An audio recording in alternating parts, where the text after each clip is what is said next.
Namaste, witchlings. How are we today? As I stab myself in the throat with my microphone yet again, I'm having a day. Can we tell? Hey, I can. Well, the sniffles have turned into a cough for me, so that's what I've been dealing with. It's a day. Ugh. Yeah. And I have already drunk half of my cup of coffee that I made just before I sat down. It's a day. So, we're tackling. I'm turning my volume on my monitor up. I can't hear jack shit today. So, we are tackling another tough subject this week. 2 weeks ago, it was yet another tough and fairly personal subject. This week, we are discovering how to tell if you are being verbally abused or an abuser yourself. Because, if you have grown up in a household where verbal abuse and emotional abuse are the norm, you don't realize that it's not normal to treat people like that, And you just kind of see it as normal behavior. I did. And, I, honest to God, did not realize that I was actually being abusive to a lot of people in my life. Yeah. Because, I'm that's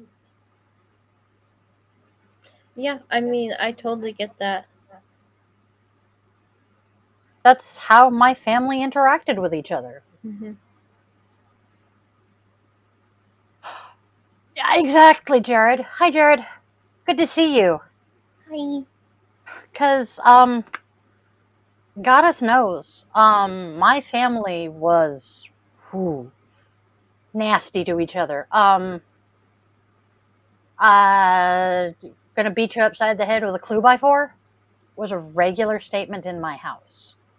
Or I'm gonna beat you with a limp noodle. Or I brought you into this world when I can take you out.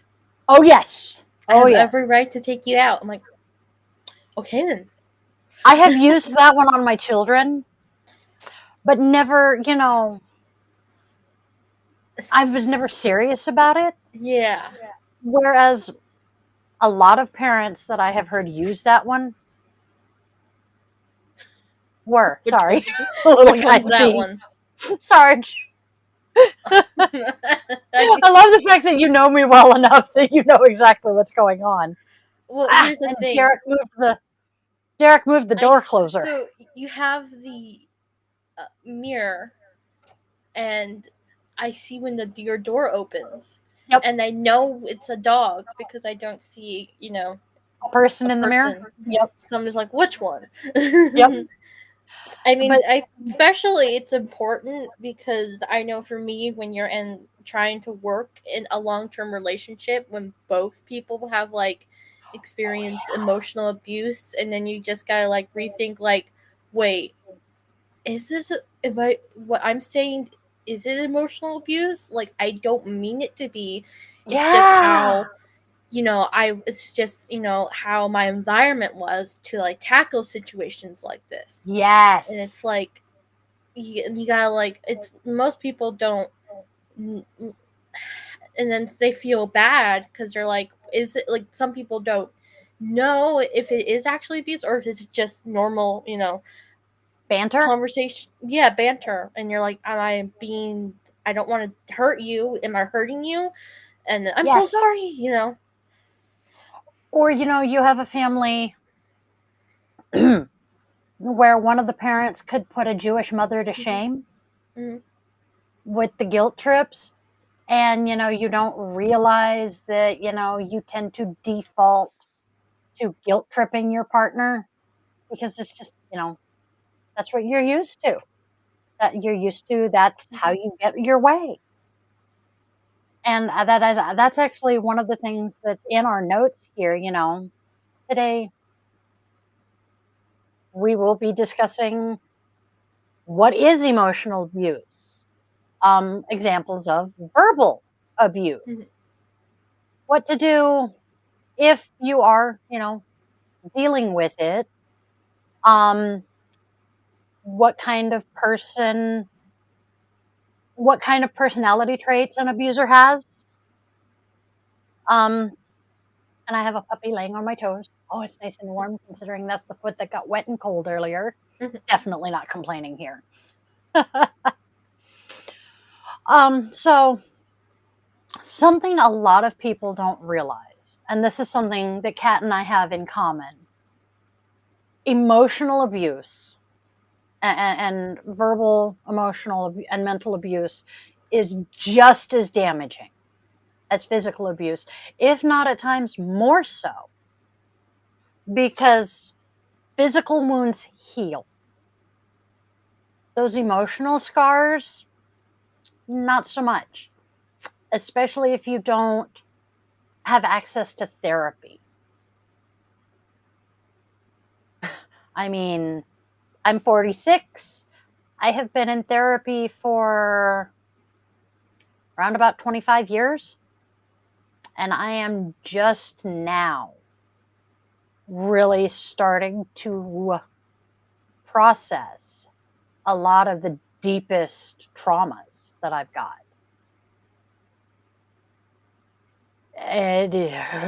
It's hellacious. So, what exactly is emotional abuse? It is a pattern of behavior that is used to control, manipulate, and isolate someone. The isolation is key. It can happen in any kind of relationship, romantic partnerships, friendships, families, and even workplaces. Oftentimes, we're used to, seeing the toxic emotional abuses being parent child or romantic relationships. Not always, though.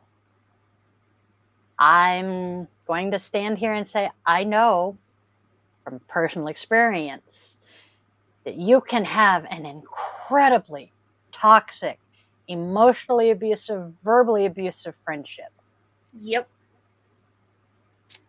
Oh, yeah.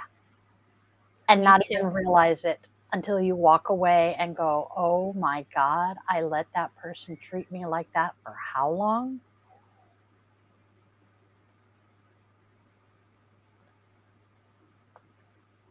Yeah. And you don't, as you were just saying, when you've grown up with it and you're used to it, you don't even realize it. So, what are some of the signs? What are some of the signs that you see? Again, most importantly, I mean, it's just walking on eggshells. It's Oh like yeah. you are basically like planning your day around this person or individual, or like you're planning your conversations, you know? I mean, and like, I know personally for me, like, as soon as I got home from school, I knew that I had to get, I have to like be like I have to get all this done, or otherwise, you know, The it's screaming's gonna start. just, yeah, Yep. and and the punishments are gonna come out, and Yep. you got, and especially when you have a younger sibling who wants to challenge authority, See, I'm the and baby. I was yeah, that younger sibling. yeah. So I mean, that's with you and me, is that you are the younger, and I And you're am the the oldest. the oldest daughter. So it's really hard. So like you're taking care of everyone in the household. Like your eggshells are basically not just on one individual, but everyone. Hmm. See, And I was the youngest, but the only girl. hmm But by the time let's see, I was 10 when the youngest of the boys graduated, and then we moved, and I effectively became an only child. yeah. So, and that's when my parental abuse ramped up. Oh yeah. No. I So, mean, um, no. I've when I took a stand on leaving the environment, and when my younger sibling was left alone for a little bit, you know, they told me, it got worse, yep, and yep, because I wasn't there, and then that yep, really be like, you're coming with me. yep. um, of the three older brothers I have, um, one bugged out literally as soon as he could. Yeah. He ran away. He was the other one who was the most common target. Mhm. And he has today said, there is a part of him that feels bad because he knew that once he left, I became the target, Mhm. but he really didn't have another option.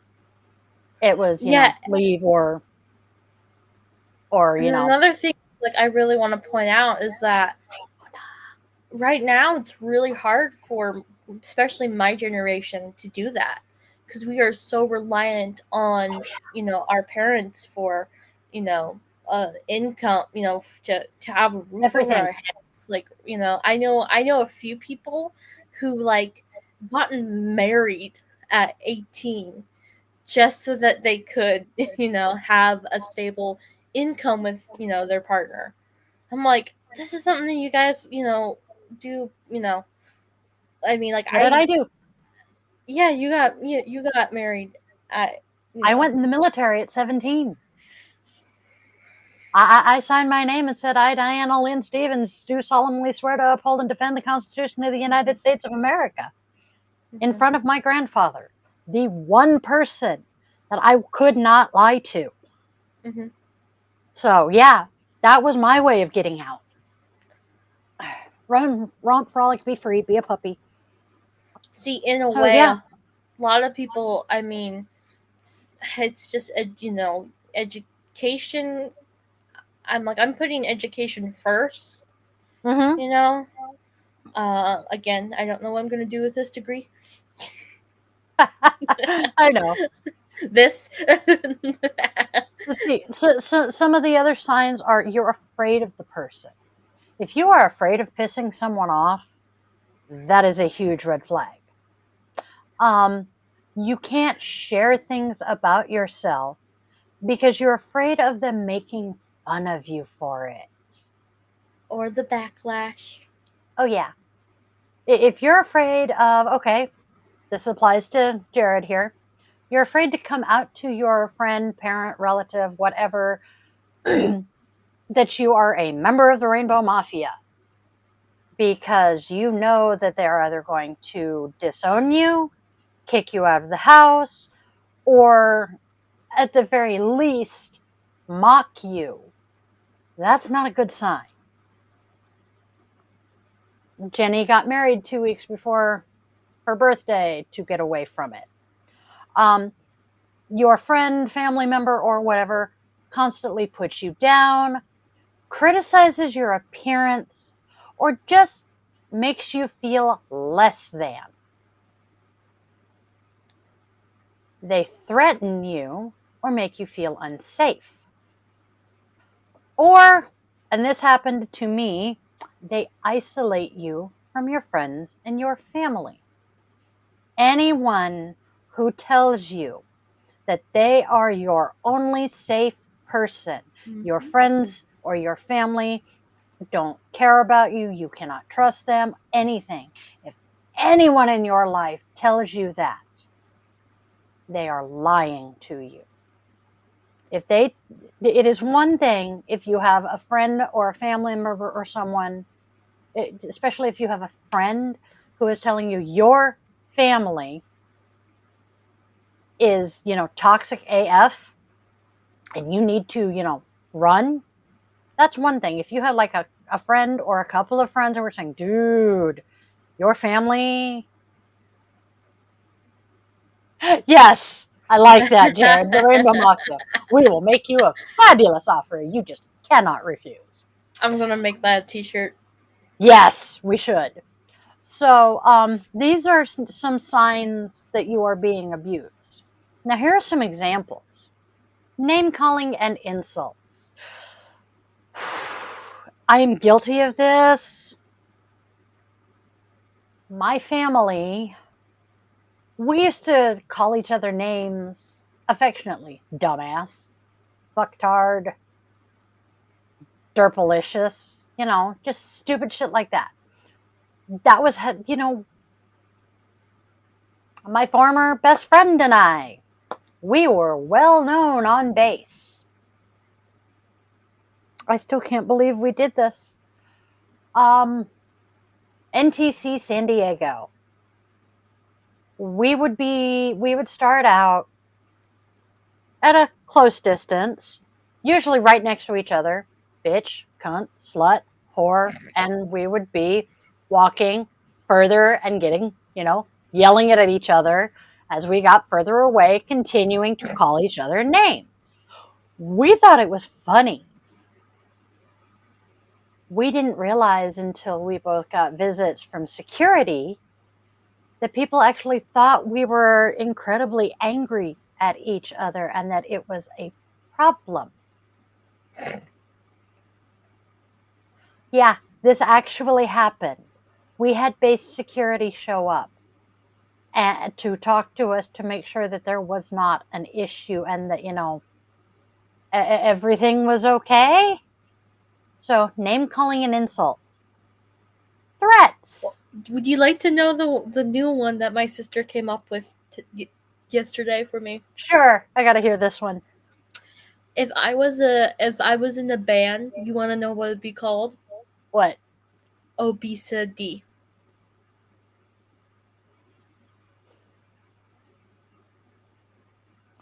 There's no love like sibling love. Mm-hmm. Straight up.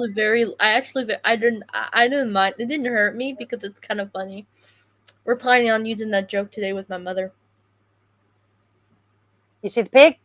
Mm-hmm. You know how I got started with the pigs? Uh-huh. For those who don't, when I was pregnant with my oldest child, I had morning sickness constantly. So, because I was puking everything I ate up, I ate constantly. I would eat everything in sight. So, my darling big brother, being a good big brother, dubbed me Porkosaurus, which then became Porky, which then became Piggy. His wife decided to make a joke of it that Christmas and gave me a little Miss Piggy finger puppet. And then for our birthday, a week and a half later, exactly, Jared, a week and a half later, I was given a stuffed pig for our birthday. I share a birthday with that brother. And instead of, getting upset and, making it all the more fun for him because he pissed me off, I decided to just run with it. And so that particular pig is one. You can see Risa sitting there. That's another piggy. Her name is Teresa, but we call her Risa. There's a pig sitting here. I have tons of pigs because, it was easier to just start collecting stuffed pigs to take the wind out of my brother's sails. Which then, going along with this one, the next one is humiliation. Yeah, humiliation is very common. Yelling and screaming. lots of that. Oh, yeah. There was tons of that in my household. Putting you down. Oh, yeah.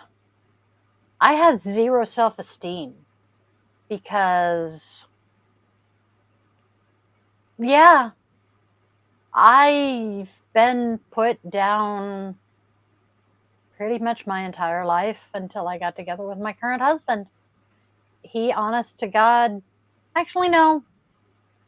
No one before him was pretty good about not putting me down and tried to stand up to my parents, well, my incubator when she did. And then the king of all verbal and emotional abuse, gaslighting, which is making you question your reality. Here's an example that I read recently. A young woman was out to lunch with her mother, and mom brought up, why don't you have a boyfriend yet? Mom, I am not discussing my love life with you, and changed the subject. 5 minutes later, mom brings up, why don't you have a boyfriend? Mom, I have already said, we are not discussing this subject. Oh, but this is the first time I've asked. No, Mom, you just asked that 5 minutes ago. No, I didn't. I don't remember that. Mom, if you're having memory problems, maybe you need to see the doctor.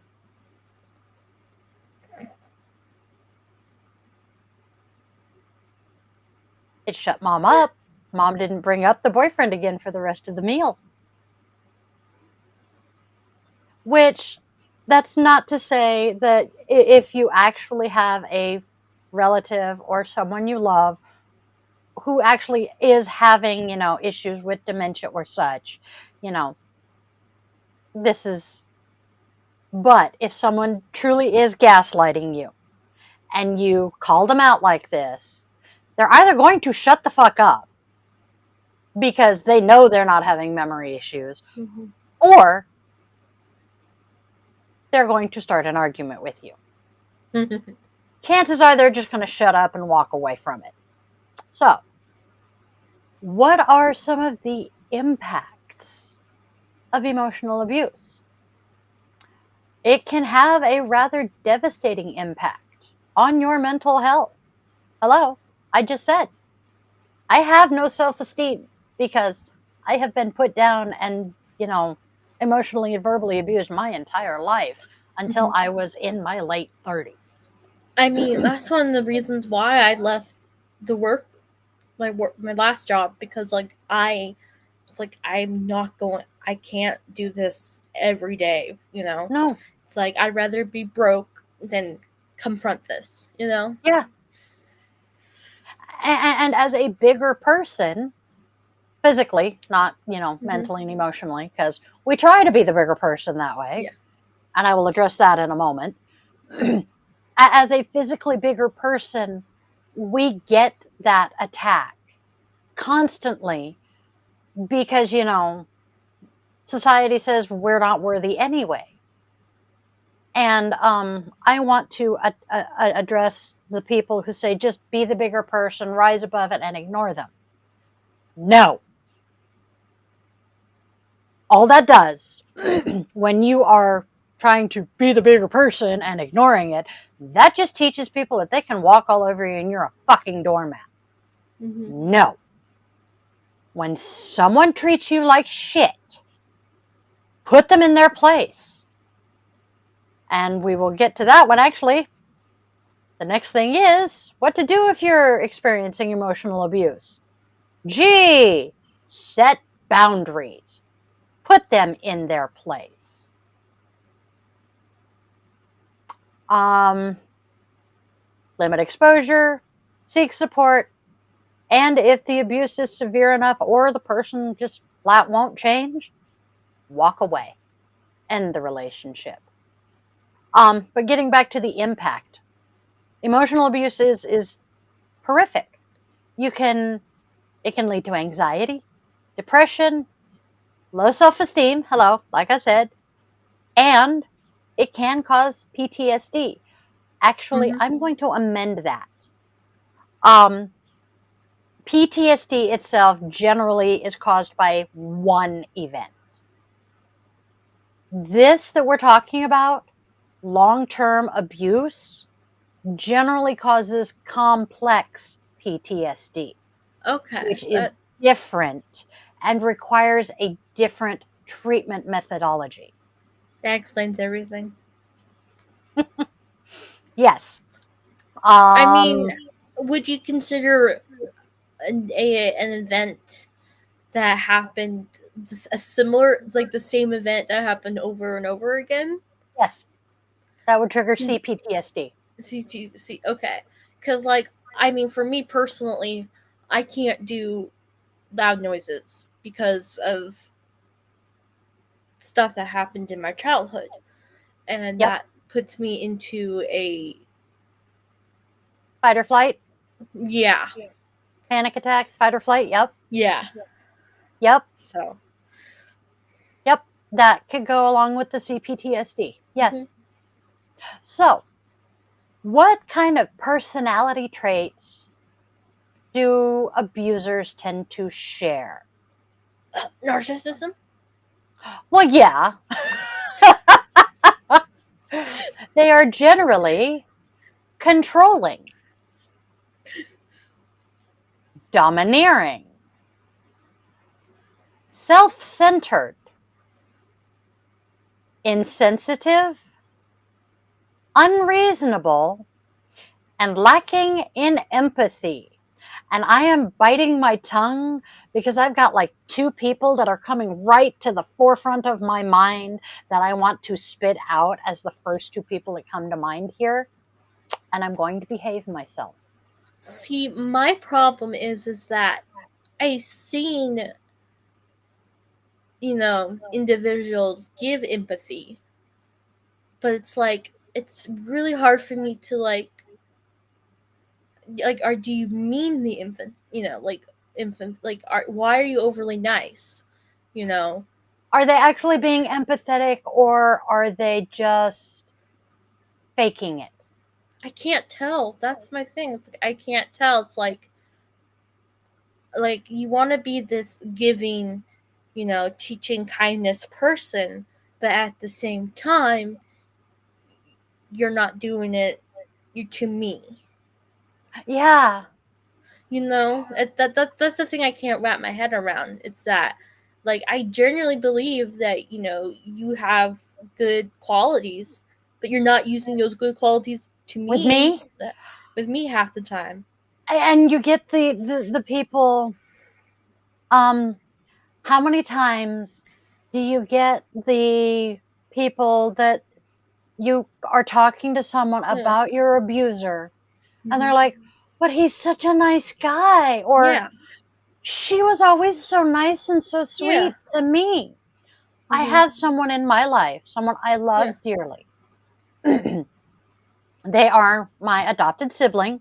There's a Mhm. reason I'm not specifying beyond that. Um, that my mother adopted them as Mhm. her child.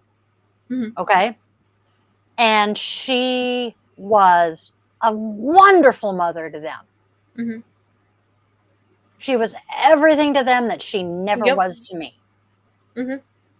And while this person lived with us, Mhm. shared a house with me and my parents, and has seen firsthand how my mother treated me and how my mother treated them. And they're like, Yeah. and they have said to me, I cannot rectify how Ma treated you and how she treated me. Mhm. She was a wonderful mother to me, loved me, rescued me from an abusive Mhm. situation, and treated you like this. Mhm. And just, duh, how could she do See, this? my thing is that when you're talking about to other people and they're saying, like, I've got this multiple times, it's like, well, they're just incapable of loving, that's why they're like this. I'm like, But they're so not. I'm like, are you saying that my mother never loved me and my sister? You know, like at that I'm like that.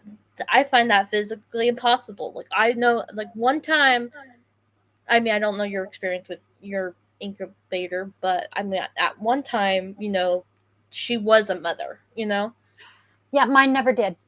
Okay, I am 99% certain my incubator never loved me. okay, But then, okay, I am being very careful not to be specific here. Someone that you and I know, actually, you have yet to hmm meet them personally, but you know who I'm yeah, referring to. mm-hmm, Their mother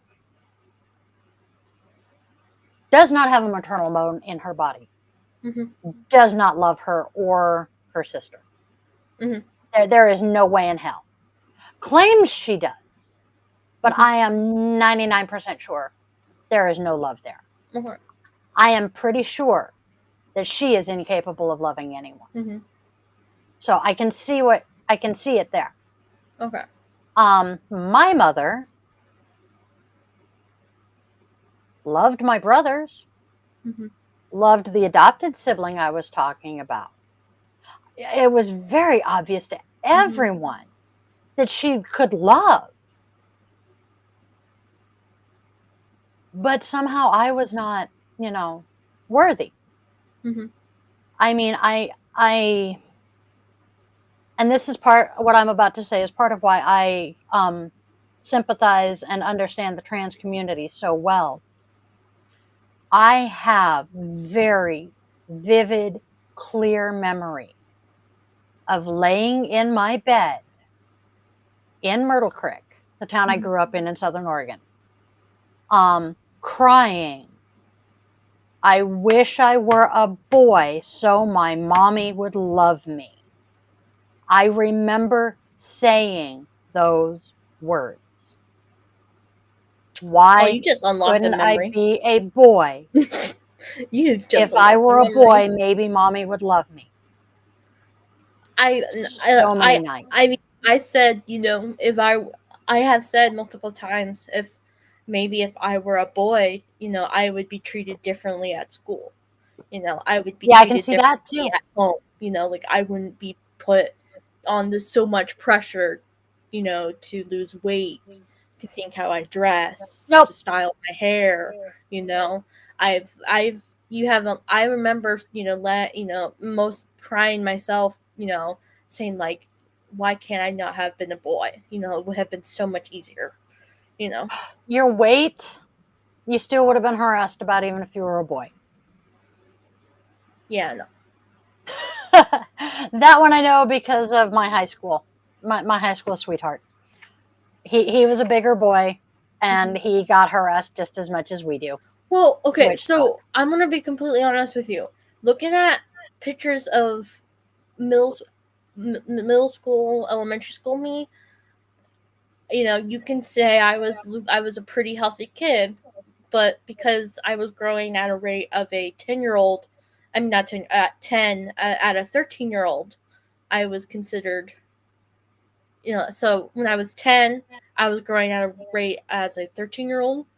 Okay. So like there was like I was very much growing more than like the normal girls. So Precocious puberty. yeah. So Oof. yeah. We'll And then talk more like about that later. yeah. Yes, I understand. But yeah, and then it is really difficult, as we were saying when we started here. Mhm. If you have grown up in a family that interacts like this, in a hellaciously toxic family, that just this is the norm, and you interact like this. Sorry, I have coffee around my mouth. um, and then you go out into the normal world where people don't treat each other like shit. How do you realize you are an abuser? Therapy. I highly recommend therapy for everybody. Even if you think you don't need it, it doesn't hurt to have somebody to bounce normal day-to-day stuff off of. And I know a lot of people will say, pastoral counseling, talk to your religious person. Sorry, Grandpa. I don't like it. Because too often you go and talk to your pastor and they're going to hand you Bible verses to read and shit like that. Because too often your pastor does not have any training. Nope. Just like I have an article that I will be posting to the Socialist to go along with this. And Yep. Jared has a good point there too. Yep. Emotional abusers, your religious leaders tend to be a common culprit there. Thank you, my friend. As I said, I am sorry, Grandpa, but too often. See, I'm going to refer to my traumatic church camp experience at Graceworth Lodge.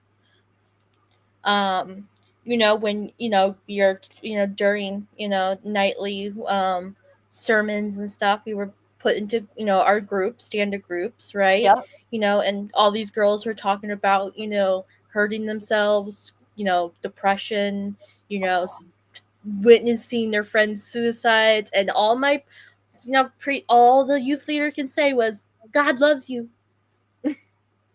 Oh. Pray to God and this all be better. And I'm like, I'm here, I'm like, well, this is escalated very quickly, and I don't need to, Uh-huh. I'm like, these people need help, Uh-huh.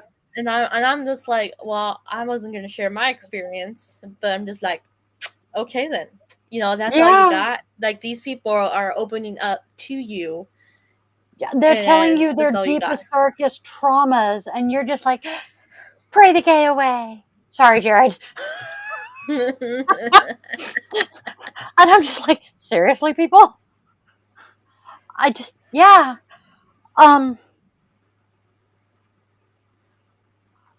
like, I'm just here for the, I'm here for the water park. I'm here for the water park. And then they were like, you have to have a buddy. I'm like, damn. Yep. I don't know any of you. See, way back when, I was all about the church, and I was all about God, and all of that shiz. Then my grandpa developed cancer. Yeah, that rocked my faith hard. But I was that kid. I did Vacation Bible School. I did the Heifer Project. I did, all of it. When the oldest of my brothers graduated high school, he and the deacon of our church, had a daughter who was the same age as my oldest brother. Mm-hmm. So when they graduated high school, right around graduation, mind you, they graduated high school when I was 6, so this is 40 years ago. Yes, you did find something much better to do on your knees, my friend. So mind you, this is a 40-year-old memory. I don't remember who came up with the idea, but Beth, the daughter, was the celebrant. Bill was lay reader. Bill was my brother. Art is the youngest of my brothers. He did a reading. I do not remember what Jim did, but Jim did a reading, and then I did the psalm. So basically, we got permission for us kids to do the entire church service. No priest, nothing, just us kids. So that is how, dedicated to the church I was at one point. And that was one of my fondest memories of church. Oh, dear Lord. Jenny, that goes along with my ex-girlfriend. She's still a good friend of mine. her late father's wife. Mind you, my girlfriend is a spoonie, has multiple health issues, multiple mental health issues stemming from abuse. TBI from having her head slammed into a wall, and a few other things. Her stepmother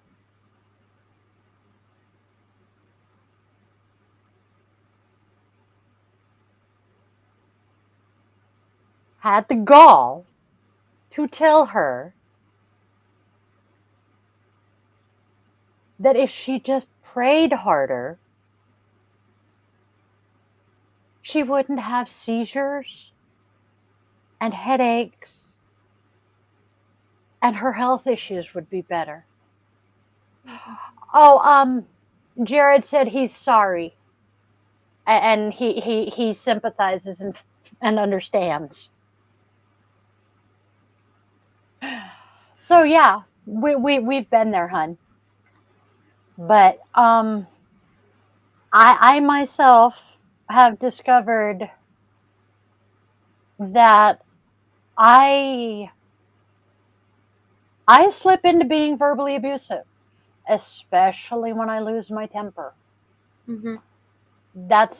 I'm very, very careful to watch my temper because Like, yeah, mm-hmm. you push me to the point that I get pissed and I will let loose. And I am not one of those people that when I get pissed, I don't say things I don't mean. Oh no, I mean everything that comes out of my mouth. And I don't lie. Everything that comes out is 100% true. And then, courtesy of being a multiple, you push me far enough and you will meet Rage. You don't want to meet Rage. She's not a nice person. Okay, I gotta let you know. I gotta go. Oh, yep. You got to take off. Enjoy the Yep. concert. Okay. No. Give the sibling a hug. It's gonna be a bloodbath. Oh, I know. Message me later. I love you, kiddo. All right. Bye. Bye. But yeah, you do not want to push me to the point that Rage comes out. I become a homicidal maniac because of her. It's not pleasant. So, there are some ways to help cope with verbal abuse and emotional abuse. Yoga is one of them, which is one of the reasons we decided to tackle this subject today. Yoga, it is not uncommon for people to start crying on the mat. Particularly, and this is something that I need to do some more research on because my brain is poofed right now. Hip openers. Child's Pose can do it. Happy Baby can do it. And I just lost the third one that was in mind. But anytime that you are doing pelvic openers, hip openers, a lot of people will just be overcome with emotion and just start bawling because it just triggers a release of emotion. So it's really, really releasing, refreshing, I guess, for some. Not the words I'm looking for, but it's what's coming to mind. I actually have, if I can get my notes that I want here.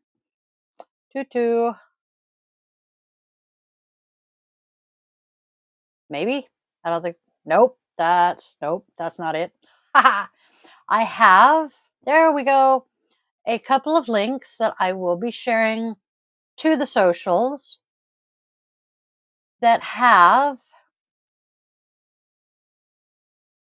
a short flow, 5 accessible yoga poses for emotional balance and release, 5 mindful responses to trauma, and trauma-informed yoga for healing. Because, and the reason I go with the trauma-informed yoga for healing, my goal ultimately with yoga with Dailin, I can talk, is in about 4 years now, because we are coming up on the 1-year anniversary in June of Yoga with Dai. I want to launch a 501, and I will be, as of right now, the name is tentatively planned to be Pink Lotus.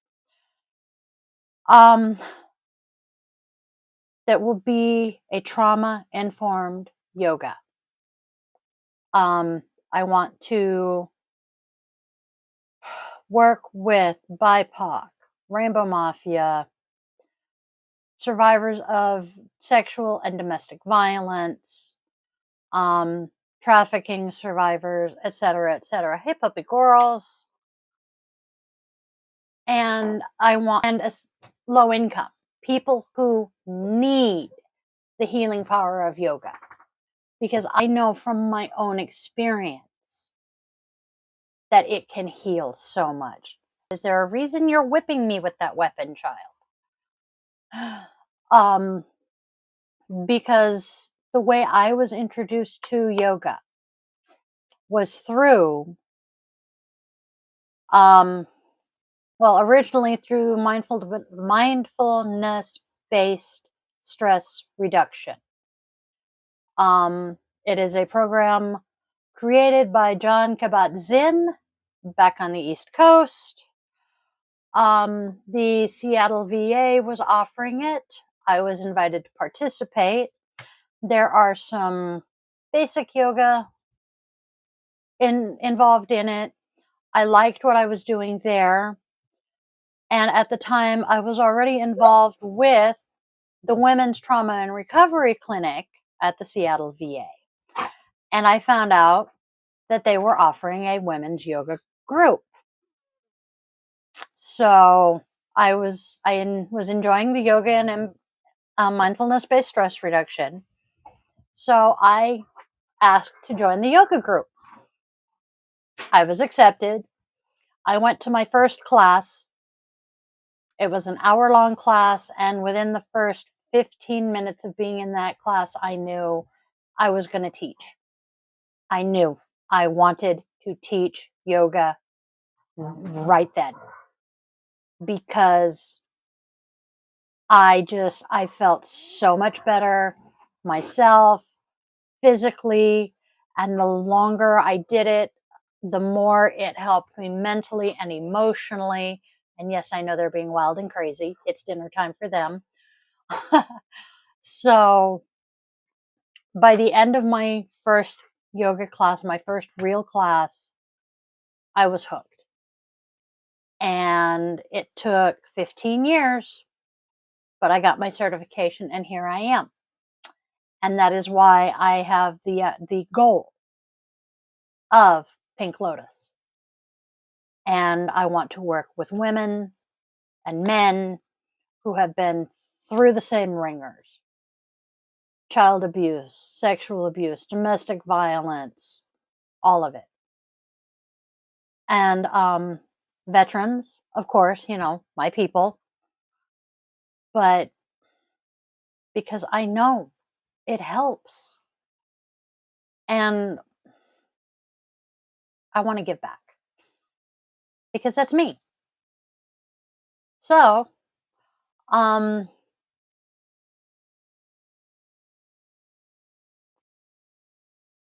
will be throwing some resources up on the blog at yogawithdailin.com. I will be posting, the link to the blog on the socials, as well as the links that I was just talking about for the yoga flows and a couple of other things.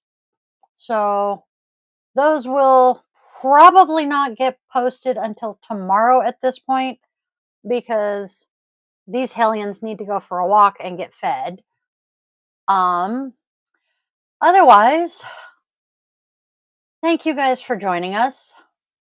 It has been an interesting conversation today. Slightly less triggering than 2 weeks ago. So tomorrow night is Friday. How is it already Thursday? Seriously? Wibbly wobbly timey wimey stuff, I swear. So tomorrow we will be probably doing another Yoga Nidra asana because I've got a new book that I'm enjoying reading from. Those scripts are really cool. Then Saturday, unfortunately, I do not have the spoons to pre-record a yoga class for this week, and Kat and I are doing a combination of networking and just hanging out thing. So I will not be home. Then Monday we are back on. Yes, you were actually. And then there's a chance that we're going to have another fun episode next week with another friend. So, yay. But you were very much a very fun relief last week. Wouldn't necessarily say comic relief, although we were laughing a good bit. And you are welcome back anytime you want to come back. So next week we have Daily Draw, 2 o'clock my time. No, 1:30. Holy sh! Yes, 1:30. I can tell time, really. And we start the whole shit kit and caboodle over again. And what is today?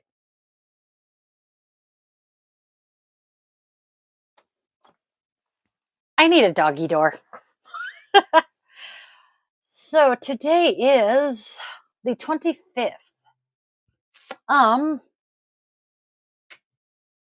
brain is like massively hiccuping here to the point I can't remember the word for calendar. I have a date for my neck surgery. It will be the end of May. So that will be, coming up. Friday the 17th of May. Probably not going to be online. I have not decided if I will be doing a guided meditation that night or not, because that is a birthday for 2 members of my family. That is my husband's birthday and my daughter's birthday. So, it's up to them if I'm going to be online. And that is coming far quicker than I want to admit. And I have another birthday coming up in 4 days.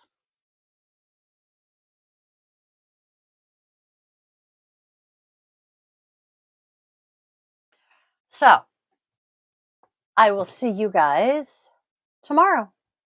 Have a fantabulous, wonderful night, guys. I love you all. Be kind to each other. Spread love, joy, kindness, and have a wonderful night. See ya.